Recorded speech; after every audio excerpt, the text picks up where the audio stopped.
Allahumma barik wa sallim nahmadu nusalli ala rasulil karim amma ba'. Nabi SAW said, he who loves this world does harm to his akhirah, and he who loves his akhirah does seem to harm his worldly interest. So give preference to what is everlasting over that which is short-lived. Mishkat. Nabi SAW says, he who loves this world does harm to his akhirah, and he who loves the akhirah does seem to harm his worldly interest. So give preference for what is everlasting over what is short-lived. Mishkat.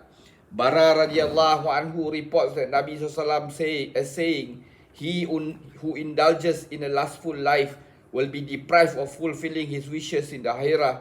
He who looks greedily towards the ease-loving life or the well-to-do is regarded as a mean person in the kingdom of heaven. He who is contented with the minimum provision from Allah Ta'ala will be allotted an abode in Jannatul Firdaus, Duri Mansur.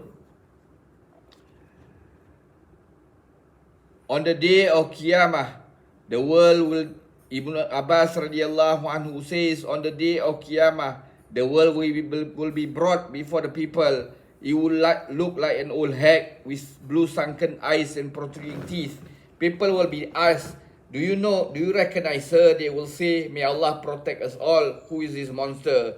Then they will be told, this is the world for which you kill one another, severed blood relationship, felt jealous of one another, nourished grudge against others. It is the world that deceives you all. And then this old hag will be hurled into Jahannam. She will cry, call my admirers, send my followers with me to Jahannam. Then Allah Ta'ala will give the command, send to Jahannam all those who followed this world.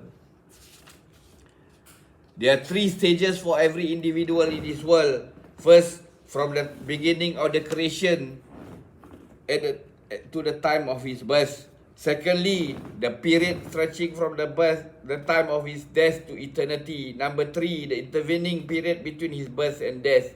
Now, if we measure this third period against the long vistas of eternity, our lifespan is indeed a very short period. On the same subject, there is a hadith of Nabi SAW. What interest can I have in this world? I'm just like a traveller who sits in the shade of a tree for a while at noon, then walks ahead and leaves the tree behind. Undoubtedly, he who regards the world in the manner of Nabi SAW will be less interested in it. Little will be he care whether this short period is spent in joy or sorrow, in comfort or hardship. It occurs in another hadith that once when Nabi SAW saw that the Sahabi radiyallahu anhu was building a house in mortar, he said, death is nearer to you than this building. And according to another hadith, Nabi SAW once said, the man devoted to the worldly interest is like a person walking on the water.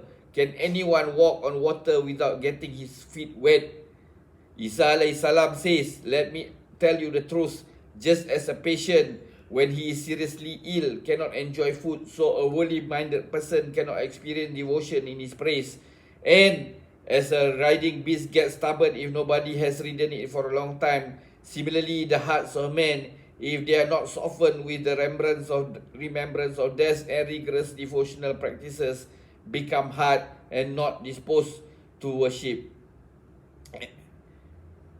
May Allah give us tawfiq to put all this into practice, and inshallah we shall continue. May Allah give us tawfiq to put all this into practice and convey to others. Subhanallah bihamdi, subhanakallahumma bihamdika, asyhadu an la ilaha illa anta, astaghfiruka wa atubu ilaik. Subhana rabbika rabbil izzati amma yasifun wa salamun alal mursalin. Alhamdulillahi rabbil alamin. Taqabbalallah.